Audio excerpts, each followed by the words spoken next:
لکھ دیا گیا کہ میں یہ کام اپنے اختیار سے کروں گی. یہاں آنا میرا اختیار تھا, لیکن نتائج پھر منسوس باللہ ہیں. میرے پاس کیا ہے؟ مجھے ٹامک ٹوئیاں مارنے کے لیے زمین پہ چھوڑ دیا گیا کہ پیدائش اس کے ہاتھ میں تھی, موت اس کے ہاتھ میں تھی. اگر میں خودکشی کروں گی تو حرام ہے, گناہ ہے. مجھے یہ دنیا اچھی نہیں لگی, میں کیا کروں سر؟ اچھا یا برا ہونا جب یہ لوہے تقدیر پر پہلے سے ہی لکھ دیا گیا ہے تو پھر ہم ہٹلر کو تو اس کے جرائم کا مورد الزام نہیں ٹھہرا سکتے. مقصد کیا ہوا انسان کو دماغی بیماری کی اذیت میں ڈالنے کا؟ خدا کے اذیت پسند ہے. حضرت آدم جنت میں خدا کے حکم سے سرتابی کرتے ہوئے ممنوعہ پھل کھائیں گے, خدا کو پتا تھا پہلے. اگر میرے کل کو وہ میرے کسی بھی عمل سے میری وہ تقدیر تبدیل ہو گئی تو کیا اللہ کا علم ناقص ہو گیا؟ امتحان ہے, مگر سوال یہ ہے کہ اگر خدا کو اس امتحان کا نتیجہ پہلے سے ہی معلوم ہے تو پھر انسانی ارادے اور اختیار کی کیا اہمیت رہ جاتی ہے؟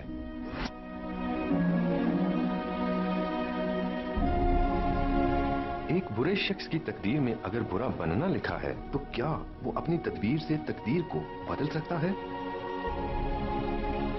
اور اگر بدل سکتا ہے تو تقدیر کو پلٹنا کیسے ممکن ہے؟ اور اگر نہیں بدل سکتا تو مذہب کس طرح برے شخص کو اس کے اعمال کی سزا دے سکتا ہے؟ کیا تقدیر اور تدبیر کا ٹکراؤ واقعی ایک مسئلہ ہے یا انسانی عقل خدا کی گرینڈ سکیم کو مکمل طور پر سمجھنے سے قاصر ہے؟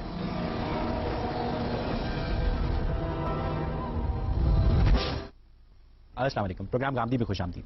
ناظرین, حضرت موسیٰ کے تعجب کے باوجود بھی جناب خضر نے ایک 8 سالہ بچے کو اس کے حقیقی مالک کے پاس واپس بھیج کر ایک کشتی میں سوراخ کرتے ہوئے اسے ڈبو کر اور ایک ٹوٹی ہوئی دیوار کو اثر نو تعمیر کر کے مذہب کے نظریہ تقدیر کو مستحکم کیا.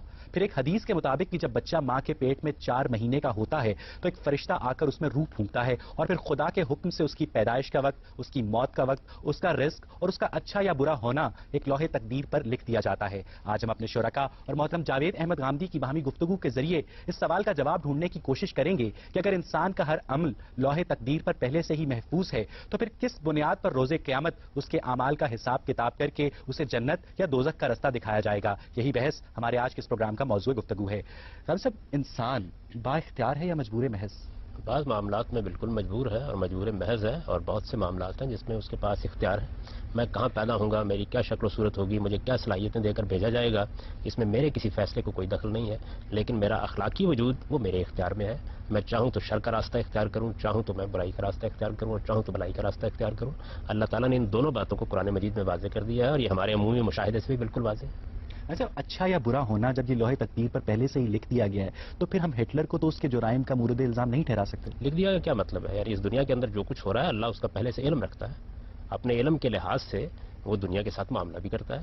جن معاملات میں اس نے اختیار دے رکھا ہوا ہے اس میں لکھا یہی ہوتا ہے کہ آدمی اپنے اختیار سے آج فجر کی نماز پڑھنے جائے گا اور آج نہیں جائے گا, اپنے اختیار سے آج کم تولے گا اور آج نہیں تولے گا, اپنے اختیار سے آج فلاں پر ظلم کرے گا اور آج نہیں کرے گا. تو اختیار اللہ تعالیٰ کا دیا ہوا ہے اخلاقی معاملات میں. اس کو قرآن نے بیان کیا ہے, یہ کہا ہے کہ انا ہدینہ النجدین, ہم نے اخلاقی لحاظ سے خیر اور شر کے, برائی اور بھلائی کے دونوں راستے انسان پر واضح کر دیے ہیں. اس کے بعد یہ انسان کو فیصلہ کرنا ہے کہ وہ چاہے تو خیر کا راستہ اختیار کرے, چاہے تو خیر یا شر کا راستہ اڈاپٹ کرنے میں مکمل طور پر آزاد ہے. انسان خیر اور شر کے بارے میں ارادہ کرنے میں پوری طرح آزاد ہے, اقدامات کرنے میں پوری طرح آزاد ہے.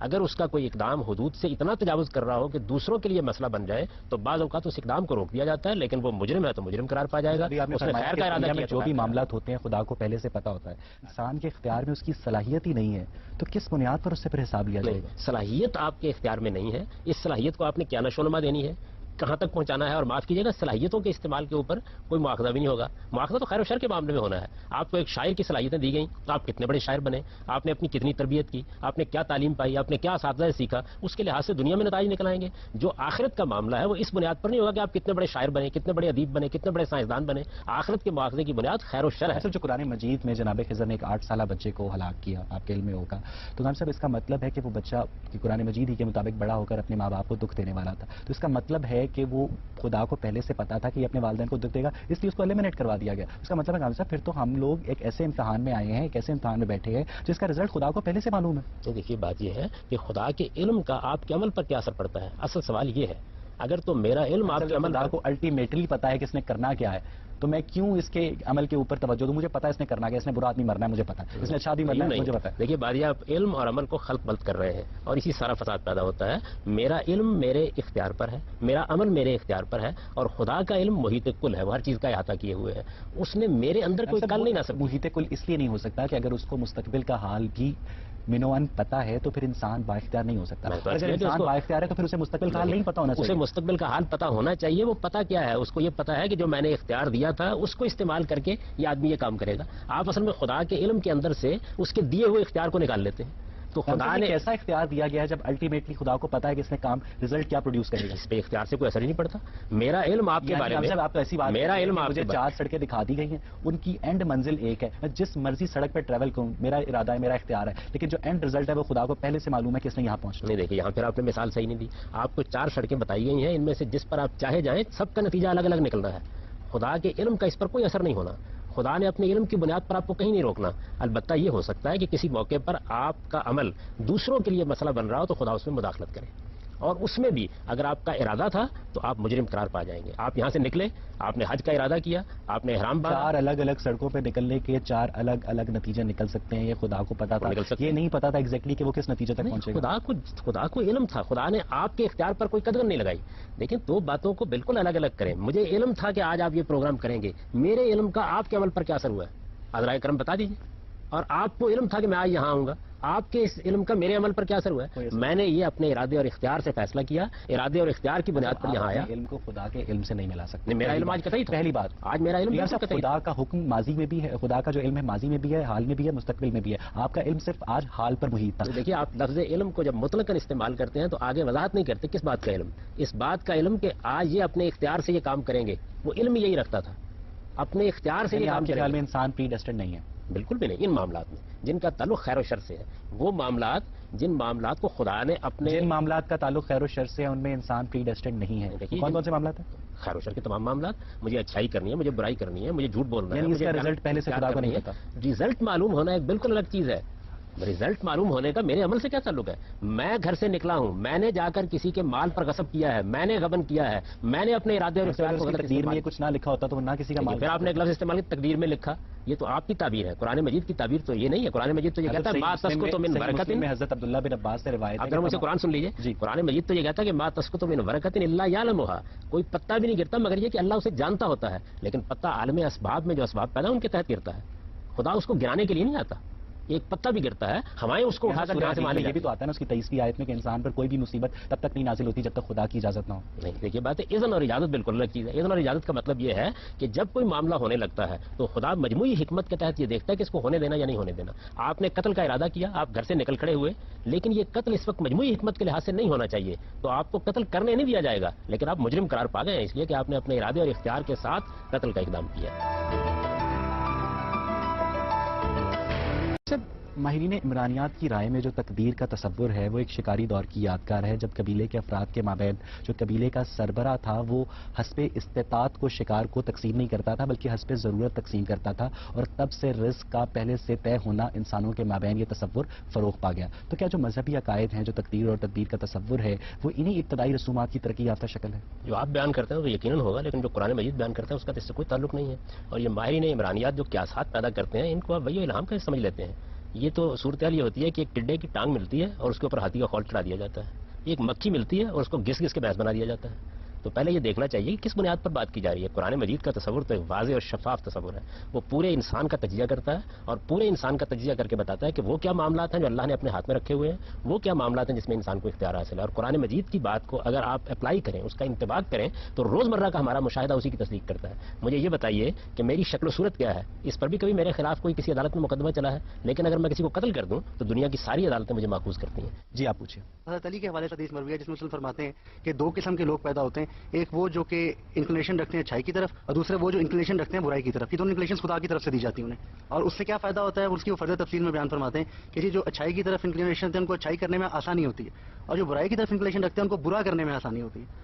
اگر تو صلاحیتوں سے آپ کی پہلے مراد یہ تھی کہ اللہ میں صلاحیتیں بچوں کو دے دیتا ہے، تو کیا یہ ناانصافی نہیں ہے کہ ایک بندے کو برا کرنے کی آسانی فراہم کی جائے اور دوسرے بندے کو اچھا کرنے کی انصافی فراہم کی جائے. دیکھیے جو بات قرآن مجید نے کہی ہے اس کا تعلق اخلاق کے خیر و شر سے نہیں ہے. اس میں تو یہ بتایا گیا ہے کہ آپ کے ساتھ جو معاملات ہوتے ہیں, مصیبت آتی ہے, تکلیف آتی ہے, بیماریاں آتی ہیں, یہ اللہ کے اذن کے بغیر نہیں آ جاتی. پہلے تو قرآن کیا ہے, ڈبا پیر کے پاس کینسر کا علاج کرانے چلا جاؤں تو وہ اللہ کا اذن ہے, میری غلطی نہیں ہے. میری گزارش سنیے. اللہ کے اذن کا مطلب یہ ہے کہ جو کائنات کا قانون اس نے بنایا ہوا ہے اس کے مطابق یہ معاملات ہو رہے ہیں. اس کے اندر آپ کو بھی عقل دی ہے, آپ کو بھی بصیرت دی ہے, اور آپ کو پابند کیا ہے کہ آپ نے علاج بھی کرنا ہے, تدبیر بھی کرنی ہے. یہ بھی بتا دیا قرآن مجید نے کہ علاج کو مؤثر کیسے ہونا ہے, اور یہ بھی بتا دیا کہ آپ کی اس میں کیا ذمہ داریاں ہیں. پہلے یہ سمجھ لیجئے کہ اللہ تعالیٰ کے یہاں معاملات ہوتے کیسے ہیں. اللہ تعالیٰ کے یہاں یہ بات لکھی ہوتی ہے کہ آج آپ اٹھ کے دکان پہ جائیں گے تو آپ کو 10 روپے مل جائیں گے, نہیں جائیں گے تو نہیں ملیں گے. آپ اصل میں ایک ہی پہلو کو کیوں لے لیتے ہیں؟ تو قرآن مجید جو بات بیان کر رہا ہے وہ یہ ہے. اس کے بعد جہاں تک روایات کا تعلق ہے, وہ سب کی سب روایات قرآن کی روشنی میں دیکھی جائیں گی. قرآن مجید ہمارے پاس اللہ کی کتاب ہے. جب وہ کسی چیز کے بارے میں اپنا فیصلہ سنا دیتا ہے تو پھر تمام دوسری چیزوں کو اس کے تابع رکھ کے دیکھتا ہے. آدم کا واقعہ اس میں قرآن کی روشنی میں کیا دیکھا جائے؟ قرآن مجید نے یہ بات اصول کے طور پر واضح کر دی ہے کہ یہ معاملہ انہوں نے اپنے اختیار سے کیا. اللہ نے اس کے اوپر ان کو تنبیہ کی, اور تنبیہ کے بعد کلیئرفائی انہوں نے کیا ہے کہ مجھے قرآن مجید پہ بلیم کیا جا رہا ہے جو 40 سال پہلے. میں گزارش کر رہا ہوں کہ آپ اس روایت کو قرآن کی روشنی میں سمجھیے نا. قرآن کے خلاف کیسے ہوگا؟ قرآن مجید یہ بتا رہا ہے کہ انہوں نے یہ معاملہ اپنے ارادے اور اختیار سے کیا. قرآن مجید نے اس کے لیے 3 لفظ استعمال کیے, تینوں ارادے اور اختیار کو بیان کرتے ہیں. پھر یہ بتایا کہ اس کے بعد اللہ تعالیٰ نے انہیں توفیق دی کہ وہ توبہ کریں. اگر انہوں نے معاملہ اپنے ارادے اور اختیار سے نہیں کیا تو توبہ کا کیا سوال. پھر یہ بتایا کہ جب انہوں نے توبہ کی تو اللہ نے ان کو برگزیدہ کیا. ابھی آپ نے فرمایا کہ خدا کو پتا ہوتا ہے کہ ایک شخص اگر صبح اٹھ کے دکان کھولے گا تو اسے 10 روپے ملیں گے, اور اگر ایک شخص صبح اٹھ کر دکان نہیں کھولے گا وہی شخص تو اسے 10 روپے نہیں ملیں گے. یعنی اس کا مطلب یہ ہے کہ آپ تسلیم کر رہے ہیں کہ خدا کو بھی حتمی طور پر نہیں پتا کہ اسے 10 روپے ملیں گے یا نہیں ملیں گے. یہاں آپ دیکھیے, آپ نے لکھے ہونے اور پتہ ہونے کو بالکل خود کا نہیں. میں نے اس میں یہ بتایا تھا کہ خدا نے لکھا کیا ہوتا ہے. دیکھیے ایک لفظ کو تبدیل کر دینے سے بات کچھ سے کچھ ہو گئی. میں نے عرض کیا تھا کہ کون سا یہ کہ خدا نے لکھا کیا ہوتا ہے. اللہ پروردگار عالم نے آپ کے مقدر میں کیا چیز لکھی ہے؟ رزق لکھا ہے نا. تو وہ رزق اس اصول پر لکھا ہوا ہوتا ہے کہ یہ فلاں آدمی فلاں کام کرے گا تو یہ مل جائے گا, فلاں کام کرے گا تو نہیں ملے گا. ایبسولوٹلی نہیں لکھا ہوتا کہ ہر صورت ملے گا. یہ 2 باتیں الگ الگ ہیں. ایک ہے خدا کا علم ہونا کہ یہ ملے گا یا نہیں ملے گا, ایک یہ ہے کہ یہ کس صورت میں ملے گا. خدا تعالیٰ جب کسی چیز کے بارے میں آپ کے مقدر میں کسی چیز کو رکھتے ہیں, جب آپ کے لیے لکھ دیتے ہیں کہ یہ معاملہ میں آپ کو دینے کا فیصلہ کر رہا ہوں, تو وہ بھی بعض اوقات اسباب سے متعلق ہوتا ہے. مثلا دیکھیے اللہ تعالیٰ یہ بات طے کر دیتے ہیں کہ یہ آدمی حفظان صحت کے اصولوں کا خیال رکھے گا تو یہ ایسی صحت پائے گا, اور نہیں رکھے گا تو نہیں. حضرت آدم جنت میں خدا کے حکم سے سرتابی کرتے ہوئے ممنوعہ پھل کھائیں گے, خدا کو پتا تھا پہلے؟ یقیناً کیوں نہیں پتا تھا, خدا کو معلوم ہونا چاہیے. لیکن حضرت آدم نے یہ معاملہ اپنے اختیار سے کیا, اور یہ معاملہ اس لیے ہونے دیا گیا. ایک ایسے چھوٹے سے دائرے میں چھوڑ دیا گیا انہیں کہ جہاں گھوم پھر کے یہ دائرے کے اس اینگل پہ گرے گا یا اس اینگل پہ گرے گا, یہ مجھے پتا. بات ہے خیر و شر کا دائرے ہیں ہی 2, یا برائی ہے یا بھلائی ہے, یا آپ قتل کریں گے یا نہیں کریں گے. بات نہیں ہو رہی. ایک دائرہ ہے, ایک سرکل ہے, اس میں انسان کو چھوڑ دیا گیا ہے, اس کا رینج آف بیہیویئرز ہے, وہ یہاں جا سکتا ہے, یہاں جا سکتا ہے, لیکن اس دائرے سے باہر نہیں جا سکتا. یہ بات ہے خیر و شر کے دائرے ہیں ہی 2. اس کے علاوہ بات نہیں ہو رہی, ایک دائرے کی بات ہو رہی ہے. ایک دائرہ تو آپ کی صلاحیتوں کا ہے نا. جی بالکل. اس میں تو آپ تجاوز نہیں کر سکتے. آپ شاعر ہیں, آپ ادیب ہیں, آپ انجینئر ہیں, آپ کے کچھ حدود ہیں جو مقرر کر دیے گئے ہیں, وہ تو طے ہے. لیکن خیر و شر کا جو دائرہ ہے وہ تو ہے ہی 2 چیزوں پر مشتمل. یا اس میں ایک بھلائی ہوگی یا اس میں ایک برائی ہوگی, یا جھوٹ ہوگا یا سچائی ہوگی, یا دیانت ہوگی یا بددیانتی ہوگی. ایک روایت ہے جس میں کے مطابق کچھ صحابہ کرام بیٹھے تقدیر اور تدبیر کے موضوع پر گفتگو کر رہے تھے کہ حضور تشریف لائے, اور جب انہوں نے یہ گفتگو سنی تو ان کا منہ غصے سے سرخ ہو گیا. انہوں نے کہا کہ ہلاک ہو گئی وہ قومیں جنہوں نے اس مسئلے کے اوپر بات کی. تو مطلب کیا مذہب کہیں اس لیے تو اس موضوع پر بات کرنے سے گریز نہیں کرتا کہ اس کا ایبسولوٹ حل اس کے پاس نہیں ہے؟ مذہب نہیں, یہ بات نہیں ہے. وہ یہ بتاتا ہے کہ انسان کے حدود کیا ہے. دیکھیے بات یہ ہے کہ یہ بھی سب سے بڑا علم ہے کہ انسان کو یہ بتایا جائے کہ تمہارے حدود کیا ہے. انسان کو اس کے حدود بتانا اس سے بڑا کوئی علم نہیں ہے.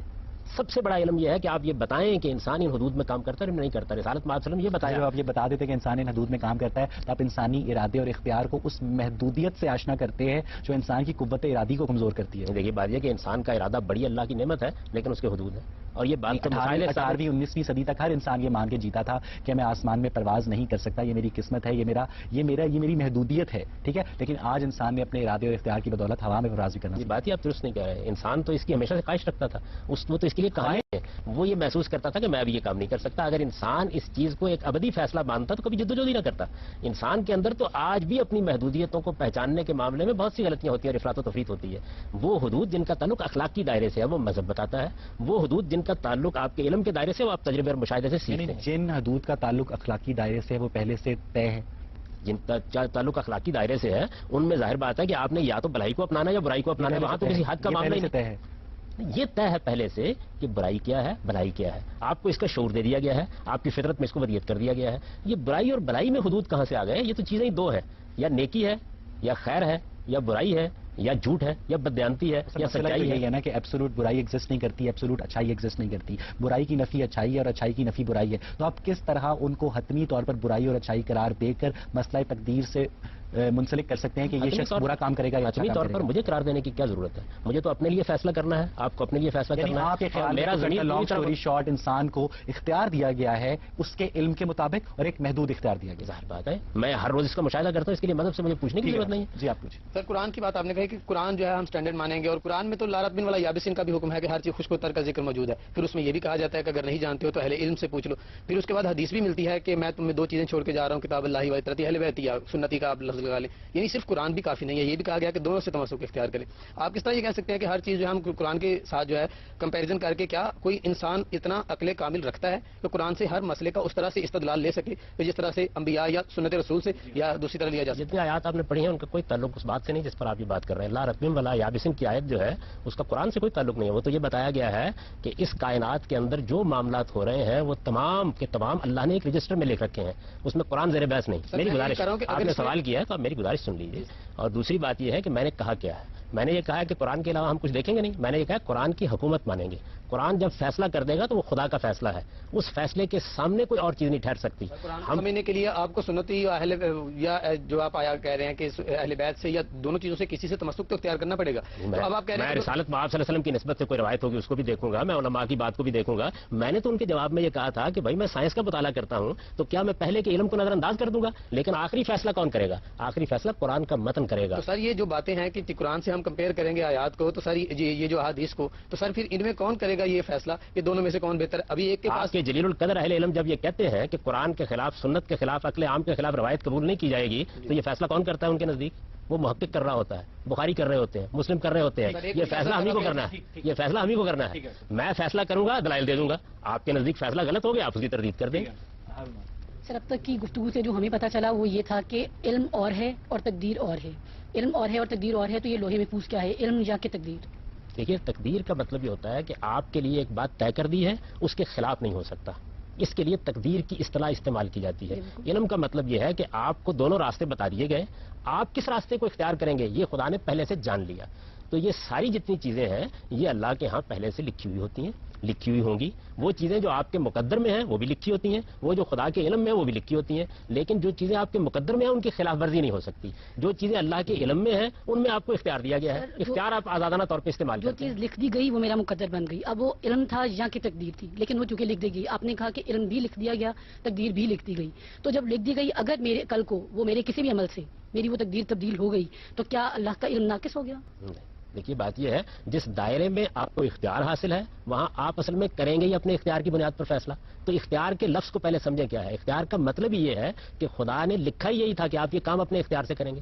آپ اللہ کے علم کو پہلے پڑھیے تو صحیح، وہاں لفظ کیا لکھے ہوئے ہیں؟ وہاں الفاظ یہ لکھے ہوئے ہیں کہ آپ یہ کام اپنے ارادے اپنے اختیار سے کریں گے. یہ پوری بات لکھی ہوئی ہے، اس میں زیادہ بات کیوں پڑھتے ہیں؟ ٹھیک سر جب لکھ دیا گیا کہ میں یہ کام اپنے اختیار سے کروں گی، یہاں آنا میرا اختیار تھا، لیکن نتائج پھر منسوس باللہ ہیں. میرے پاس کیا ہے؟ مجھے ٹامک ٹوئیاں مارنے کے لیے زمین پہ چھوڑ دیا گیا کہ پیدائش اس کے ہاتھ میں تھی، موت اس کے ہاتھ میں تھی. اگر میں خودکشی کروں گی تو حرام ہے، گناہ ہے. مجھے یہ دنیا چین نہیں لگی، میں کیا کروں سر؟ میرے پاس کیا اختیار ہے؟ میری گزارش سن لیجیے. آپ کو جس دائرے میں اختیار دیا گیا وہ خیر اور شر کا دائرہ ہے. اور خیر اور شر کے دائرے میں یہ صرف مذہب نہیں کہہ رہا، ساری دنیا اسی کو مانتی ہے کہ آپ وہاں پہ مسئول ہیں اور جواب دیں ہیں. آپ قتل کر دیں تو ہر عدالت آپ کو پکڑے گی، لیکن آپ کی صورت کیا ہے، آپ کی شکل کیا ہے، آپ کے والدین کون تھے، اس پر کوئی آپ کا مواخذہ نہیں کرتا. تو یہ ساری دنیا کا جو نظم آپ نے قائم کر رکھا ہے پہلے اس کو باطل کر لیں، اس کے بعد خدا سے لڑ لیجیے گا. جس میں آپ کے پاس اختیار نہیں، اس میں آپ سے کوئی سوال نہیں ہوگا. ہم سب امویوں نے نظریہ تقدیر کو اپنے اقتدار کو مستحکم کرنے کے لیے استعمال کیا. مشہور جو قدری تھا غیلان دمشقی، اس کو خلیفہ ہشام بن عبد الملک کے حکم پر قتل کر دیا گیا. عباسیوں نے انہی قدریوں کی مدد سے اقتدار حاصل کیا اور بعد میں خود بھی وہی کیا جو اموی خلفاء کرتے رہے، یعنی انہوں نے بھی قدریوں کو کچلنا شروع کر دیا. تو نامی صاحب کیا جو نظریہ تقدیر ہے اس کی جو پولیٹیکل پوٹینشیل ولنریبلٹی ہے وہ یہ ہے کہ وہ نظریہ تقدیر انسان کو ظلم کے خلاف آواز اٹھانے سے روکتا ہے؟ کوئی نظریہ تقدیر ہے ہی نہیں، یہ انہی کا قائم کردہ تھا، وہی اس کی بھیٹ چڑھ گئے. قرآن مجید تو بڑے واضح طریقے سے انسانی شخصیت کا تجزیہ کر کے بتاتا ہے کون سا دائرہ محدودیت کا ہے، کون سے دائرے میں انسان کو اختیار حاصل ہے. جو انہوں نے بات کہی اس دائرے کے اندر تو اللہ تعالیٰ فیصلے ہمیشہ انسانوں کے اپنے اعمال کی بنیاد پر کرتا ہے. اللہ تعالیٰ بتاتے ہیں کہ یہ تمہارے اعمال کی جزا ہے جو میں دے رہا ہوں. واضح طور پر پہلے سے لکھ چکا تھا. پہلے سے لکھ چکا کیوں کہتے ہیں؟ میرے علم میں پہلے سے تھا. علم میں ہونا ایک امال یعنی پہلی دفعہ نہیں ہو رہے امال، ہم بار بار یہ بات کر رہے ہیں کہ ہم اپنے علم کے مطابق با اختیار ہیں، آپ یہ فرما رہے ہیں، لیکن خدا کو آپ خدا کے علم کے مطابق بھی با اختیار ہیں. خدا نے آپ کو اختیار دیا ہے. وہ کیا؟ یہ کہ آپ اس دائرے کے اندر جو چاہیں کر سکتے ہیں. یہ جو چاہیں کر سکتے ہیں. جی بالکل. یہ نہیں پتا کہ کیا کریں گے. یہ نہیں پتا کہ کیا بات. میری گزارش سنیے. خدا نے مجھے اختیار دیا کہ میں اس دائرے میں جو چاہیں کر سکتا ہوں. میں نے اپنی چاہت سے، اپنے ارادے سے، بغیر کسی بیرونی مداخلت کے وہ کام کیا. خدا جانتا تھا کہ وہ پہلے سے پتا تھا اسے. پہلے سے پتا ہونے سے کوئی فرق نہیں پڑتا. میں نے اپنی دوڑ لگائی، اس دوڑ کے لیے میں نے اقدامات خود کیے، تیاری خود کی، میں اس کے لیے نکلا. ایک آدمی جو پہلے سے مجھے جانتا ہے اس نے اندازہ لگا کے بتا دیا کہ نتیجہ یہ نکلا. میں اچھا کام کروں یا برا، یہ میرے اختیار. جی یقیناً یہ آپ کے اختیار میں. آپ چاہیں تو جھوٹ بولیں، چاہیں تو آپ سچ بولیں، چاہیں تو آپ دیانت کا راستہ اختیار کریں، چاہیں آپ بدجانتی کا راستہ. آپ سے دو سوال ہیں. آپ نے کہا کہ خدا نے انسان کے اندر کوئی ایسی چیز نہیں ڈالی، کوئی ایسا عنصر جو اس کو برائی یا اچھائی پہ مجبور کرے. مگر اب نیورولوجی اور سائیکالوجی سے ہمیں پتا چلتا ہے کہ انسان کے اندر سب سے پہلی بات جو ہے اس کی بیسک جو ٹریننگ ہوئی ہوتی ہے، بیسک اخلاقی سوشلائزیشن ہوئی ہوتی ہے، اس کے ماں باپ، اس کی گرد و نواح، وہ بہت انپورٹنٹ ہوتی ہے. دوسرا، آپ ان لوگوں کے بارے میں کیا کہیں گے جن کا دماغی توازن صحیح نہیں ہوتا یا جو قتل، ریپ، ایڈکشن، اس طرح کی چیزوں کی طرف کیمیکلی زیادہ انکلائنڈ ہوتے ہیں، ان کے اوپر کنٹرول نہیں ہوتا جتنا اور لوگوں کا ہوتا ہے. ایک انسان کا وائلنس پہ اتنا کنٹرول نہیں آتا ایک اور انسان پہ. ایک انسان کو زیادہ جلدی غصہ آ جاتا ہے. دو باتیں سمجھ لیجیے. ایک یہ کہ یہ بالکل ٹھیک ہے کہ انسان کے اندر جذبات بھی ہیں، خواہشات بھی ہیں، رغبات بھی ہیں، اس کے میلانات میں ہی فرق ہوتا ہے. لیکن انسان کو ایک بہت بڑی چیز دی گئی ہے، وہ اس کا ارادہ ہے. اصل میں وہ ارادہ ہے جس کو آپ استعمال کرتے ہیں تو بڑی سے بڑی اپنی کمزوری کے اوپر آپ غلبہ پا لیتے ہیں.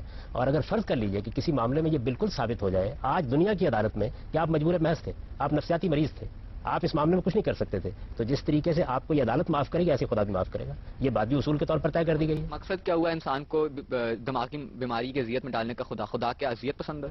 نہیں، خدا اذیت پسند نہیں. اس نے یہ دنیا امتحان کے لیے بنائی ہے.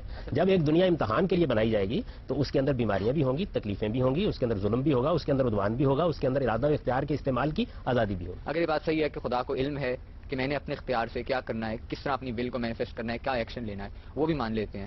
مگر خدا یہ سب کچھ جانتا ہے تو اس کا مطلب ہے پھر خدا 70 ماؤں سے زیادہ ہم سے پیار نہیں کر سکتا، کیونکہ یا تو پھر خدا کی ڈکشنری میں ماؤں کا کوئی اور، مجھے پتا ہے کہ کوئی بھی ماں اپنے بچے کو ایسے امتحان میں نہیں ڈالے گی جس میں اس کو پتا اس کا رزلٹ کیا ہونا ہے اور اس میں اذیت کیا بچے نے پائی ہے. کیونکہ ہمیں اتنا پتا ہے کہ دنیا میں لوگوں کو اذیت پیش آتی ہے. آپ پوری دنیا کو دیکھ رہے ہیں اس زندگی اور موت کے حوالے سے، اور خدا دیکھ رہا ہے اس کو آخرت کو ساتھ ملا کر. وہ ابدی زندگی اس کے پیش نظر ہے.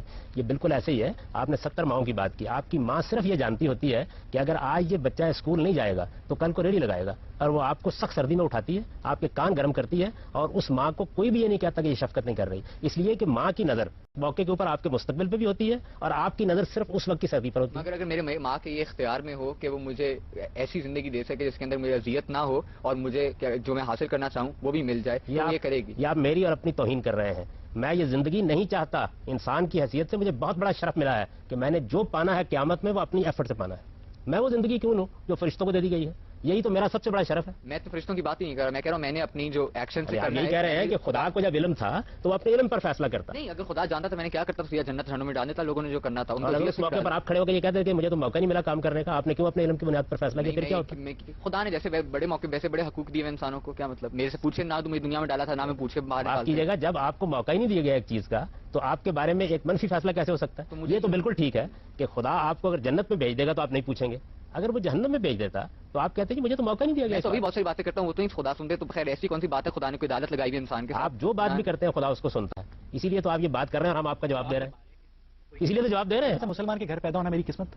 مسلمان کے گھر پیدا ہونا تو خدا کا فیصلہ تھا، لیکن آپ کو شعور کی عمر کو پہنچنے کے بعد مسلمان رہنا ہے یا کچھ اور بننا ہے یہ آپ کا فیصلہ ہے. اسلامی گھرانے میں پیدا ہوگا بہرحال اس پہ اوپر زیادہ یہ چانس ہوگا کہ وہ اسلامی تعلیمات پر عمل کرے اور وہ جنت سے زیادہ قریب ہوگا. ایک جو بندہ ہندو گھرانے میں پیدا ہوگا وہ جنت سے زیادہ دور ہوگا کیونکہ پہلے اسے کنورٹ ہونا ہے اسلام میں، پھر نیک کام کرنے اور پھر جنت کو اٹین کرنا. میرا تو خیال یہ ہے کہ زیادہ اس کے جہنم میں جانے کے امکانات ہیں. یہ اسلام کے گھرانے میں پیدا ہوا ہے، اس کو شعور نہیں ہے اس بات کا کہ اس نے کیا سیکھا اور کیا نہیں سیکھا. جو والدین سے پا لیا ہے اس کے اوپر اندھا دھند بعض اوقات عمل کرتا ہے اور بسا اوقات ایسا ہوتا ہے کہ اس غلط فہمی میں مبتلا ہو جاتا ہے کہ میں تو مسلمان ہوں اس لیے میں جدھر چاہوں چلا جاؤں. وہیں کہ بہرحال اس کا چانس بندے کا زیادہ ہے کہ وہ درست مذہبی تعلیمات پر عمل کرے گا آپ کے فہم کے مطابق جو اسلامی گھرانے میں پیدا ہوگا. ضروری نہیں. میں تو دیکھتا ہوں اس وقت مسلمانوں کے گھرانوں میں لوگ پیدا ہوتے ہیں 99% لوگ بائی برتھ ریلیجس ہوتے ہیں، وہ کنورٹ نہیں ہوتے. میں آپ سے گزارش کر رہا ہوں آپ ریلیجس کسے کہتے ہیں؟ یعنی جو ایک خاص مذہب کے پیروکار ہوتے ہیں. نہیں، مذہب کیا چیز ہے؟ اصل چیز تو اخلاقی اصول ہے نا جن کو مذہب دنیا میں قائم کرنے کے لیے آیا ہے. مسلمانوں کے گھرانے میں لوگ پیدا ہو رہے ہیں، جھوٹ بول رہے ہیں، بددیانتی کر رہے ہیں، غبن کر رہے ہیں، لوگوں کا مال کھا رہے ہیں، ملاوٹ کر رہے ہیں، دوا تک خالص دینے کے لیے تیار نہیں ہے. آپ مذہب کہتے ہیں کس کو؟ اور حتمی طور پر انہوں نے جنت میں جانا ہے. مجھے نہیں معلوم.